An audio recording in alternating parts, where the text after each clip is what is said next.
6 pundits who became managers and how they fared, including Gary Neville stint. It's all well and good being an armchair critic, but it takes nerves of steel to take the plunge into management.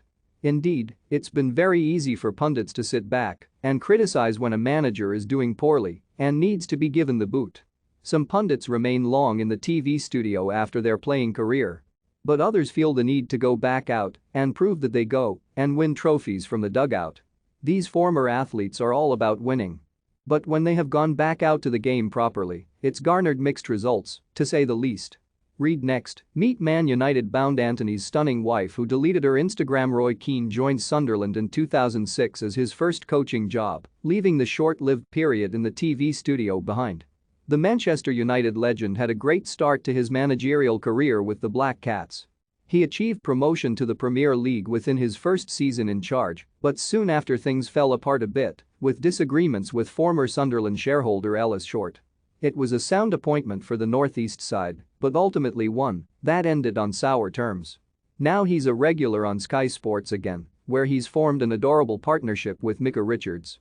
Read next. Meet Man United bound Anthony's stunning wife who deleted her Instagram. A match of the day irregular, Phil Neville eventually linked up with his former teammate David Beckham. Golden Balls, the owner of MLS side Inter Miami, brought in Neville to try and whip the team up back in shape in true class of '92 spirit. Neville suffered a very poor start, winning just twice of their opening 12 games, but he still remains boss. But before that, in 2018, the former Man United midfielder was appointed head coach of the England women's team, where his biggest success was leading Lionesses to 4th place at the 2019 FIFA Women's World Cup. Paul Scholes spent 31 days as manager of Oldham Athletic, leaving the pundit duties behind.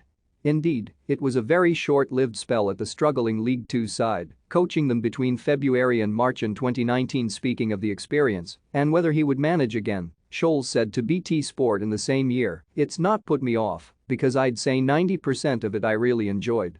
But I'd heard loads of stories about interference, and the first 3 weeks there was little bits of it. It wasn't so much leave that player out or he can't play, there was nothing like that, just subtle hints.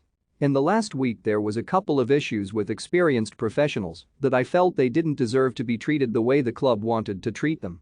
I respected the players, but once I get told don't play him, then that's when it's time to go." Who is the best pundit on TV? Let us know your thoughts in the comments section below. Thierry Henry was one of the first names on the team sheet at Sky Sports News after his career finished. But soon he left for new ventures. In October 2018, after Monaco dismissed Leonardo Jardim as club manager with the club 18th in League One, and the Arsenal legend was handed a chance. But his time as boss was not as good as his playing career, and he was sacked after 2 months in charge, with behind a record of 4 wins, 5 draws, and 11 defeats. Gary Neville's time at Valencia is the stuff of folklore. From unpopular player to popular pundit, the former Manchester United defender packed it up to head off to Spain to try and help the struggling La Liga giants. In 2015, Neville took to the dugout. But it took 10 games to record his very first win, a 2-1 victory at home against Espanyol. His side were eliminated in the UEFA Europa League round of 16 soon after, and the former defender was even sent off. Things went from bad to worst, and Neville was let go with the side 14th in the league. The Sky Sports favourite has proclaimed that he will never return to management again. Alan Shearer might be Newcastle's all-time greatest player, but he did not do well in keeping the club afloat in 2008.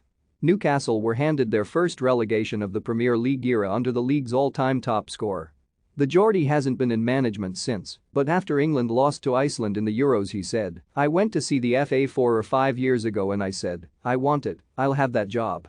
They looked at me and said, no, it's a lack of experience. And I said, you've hired experienced guys, you've paid them an absolute fortune, I could not have done any worse than those guys. I definitely speak to them, absolutely. I would offer my experience and tournament experience." Read next.